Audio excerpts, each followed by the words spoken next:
লক্ষ্মীপুরে 25টি বিদ্যালয়ে 350 অসচ্ছল ও মেধাবী শিক্ষার্থীদের মাঝে শিক্ষা সামগ্রী বিতরণ করা হয়েছে। দুপুরে সদর উপজেলা হলরুমে এসব বিতরণ করেন জেলা প্রশাসক রাজীব কুমার সরকার। শিক্ষা সামগ্রীর মধ্যে রয়েছে স্কুল ব্যাগ, কলম, খাতা ও জ্যামিতি বক্স সহ নানা উপকরণ।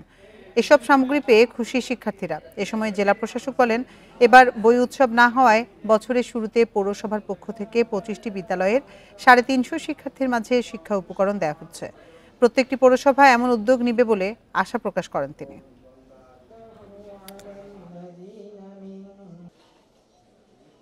ইতিমধ্যে নিজেদের যোগ্যতা প্রমাণ করেছে, তাদেরকে কি দিচ্ছি? তাদের হাতে মোবাইল তুলে দিচ্ছি না, তাদের হাতে টিকটকের কোনো সামগ্রী দিচ্ছি না, কিংবা তারা জীবন বিনষ্ট করতে পারে এমন কোনো উপকরণ নয়। তাদের হাতে আমরা মানুষ হওয়ার, উন্নত মানুষ হওয়ার যে উপকরণ, শিক্ষা সামগ্রী তুলে দিচ্ছি।